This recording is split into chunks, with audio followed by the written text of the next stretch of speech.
We have breathed a new life into every human friend.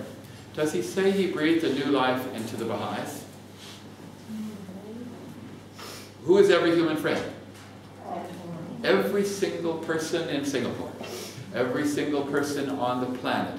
A new life has been breathed into them. Every single person on the planet is the recipient of these spiritual forces that Baha'u'llah said he had been.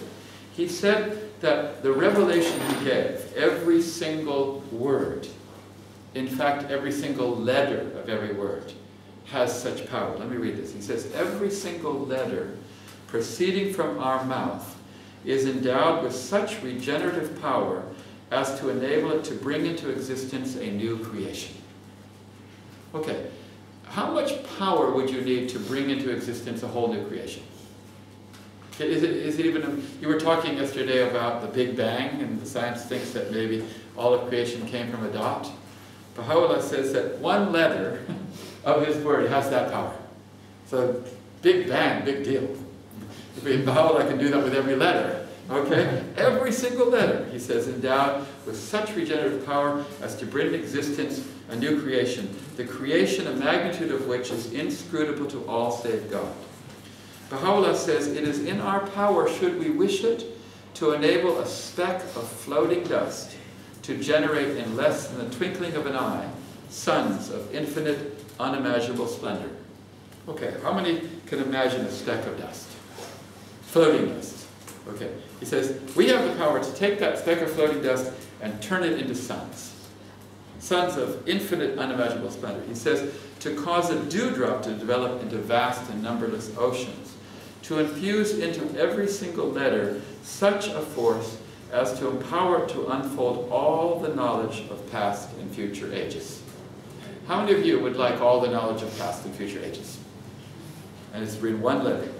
He says, we are possessed of such power which, if brought to light, will transmute the most deadly of poisons into a panacea of unfailing efficacy. You know what a panacea is?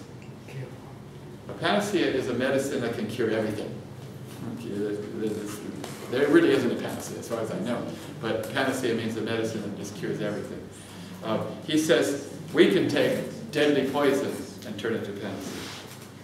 He says, first of all, he says every word has power. Then he says every letter has power. And now here he says even the accent of his voice. Not even the word or the letter, just the accent.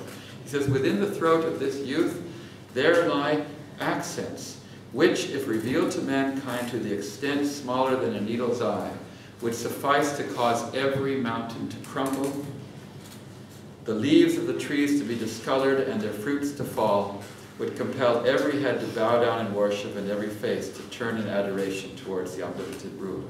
And on and on. I want, over and over again, Baha'u'llah talks about how he has released a power into the world such as never seen.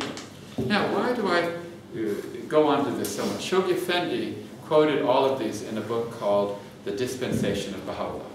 So I think go back and read that. Because Shoghi Effendi said, we need to understand the enormous forces Baha'u'llah released when he announced that revelation. And now the House of Justice is calling upon us to be conscious of these forces, because we can take these forces. We can draw upon these forces. If we can draw upon the forces, Adi Baha says, every Baha'i will be as 1,000. That's what he said. Oh, we'll read that later. He says, if you can draw on these forces, every Baha'i will be, he says, every follower will be as 1,000. Now, I ask you right now, if there's 6 million people in the world today, if every Baha'i counted as 1,000, how much power would we have in relation to the world? 6 billion, which is about the population like 7 billion. So right now, the Baha'is, if we would just draw on these spiritual forces, would have as much power as all the people of the world. How many Baha'is are there in Singapore? I'm sorry? 500, did you say? No? 1,000 maybe? How many in Singapore? Yeah. 2,000 Baha'is in Singapore. Okay, so if all those 2,000 Baha'is drew on the spiritual forces, and Adi Baha said, if you draw on the spiritual forces, everyone will be as 1,000. how much power would then we have? 2 million. And how many people are in Singapore? 5. Okay. But still, it's a lot. How would you like to have the power of 2 million people? You do. You do. But you have to be conscious of it. And so we want to talk about it. Now, I'm going to show you something interesting. And we're going to take a break soon. We're going to come back. The House of Justice uses the phrase spiritual forces over and over again since 1996. Over and over again. For example, here's a statement from the Raison Message of 2013. So when was that? This year. That was just a few months ago. They talk about what the Baha'is are doing. They're doing this, and they have a 5-year plan, and there's core activities, and this and that. And then they say, above all. After all the things they're doing, above all. In other words, the thing that's the most important of all the things the Baha'is are doing, they say, above all, they are conscious of the operation of spiritual forces. Okay? So of all the things the Baha'is are doing in the world, the one that the House of Justice says is highest is that the Baha'is that are succeeding, above all, are conscious of spiritual forces. By the way, anything that's red is spiritual forces, whose workings can be discerned as much in the quantitative data that reflect the community's progress as in the array of accounts that narrate this company. In other words, they say we can see the spiritual forces. You know why they see the spiritual forces? Because they look at these Baha'is and say, how could they possibly do that? Yeah, they look at Alango. I'm sorry, Alango, I didn't see it. They look at us and they say, how could we possibly have achieved that on our own? There must be some other power. In the same way, you know, that if a car, you know, doesn't have an engine, the car has an engine, you know there's an engine. If the car is driving at 80 miles an hour, you say that car must have an engine, okay? Because it's obvious. And they say you can see that it's obvious that when the Baha'is are achieving certain things, there must be a power behind it. Here's another one. And this one is December 2005. Okay, that's how far back? 8 years ago? It says, above all, once again, above all, the Friends need to remain ever conscious of the magnitude of the spiritual forces that are at their disposition. So this is 8 years ago. They said, the most important thing you need to do is to become aware, to be conscious. Above all, they need to be ever conscious. So that's why I'm so glad that Alango made this as a subject. In no school have I ever spoken on this subject, and Alango took that topic and took it. And then when I read the statement of the House today, I said, above all, we need to be conscious of it. This is really important. Here's another one. This one is December 28, 2010. Remember that 24-page thing? Okay, remember that thing, 24-page message? Remember? Okay, here they say, in diverse settings on every continent, the Baha'is, he says, are supplicating to their Maker and calling to their aid those spiritual forces upon which the efficacy of their individual and collective efforts depend. So they're saying the Baha'is are calling on spiritual forces, which, if we don't have, we're not going to succeed.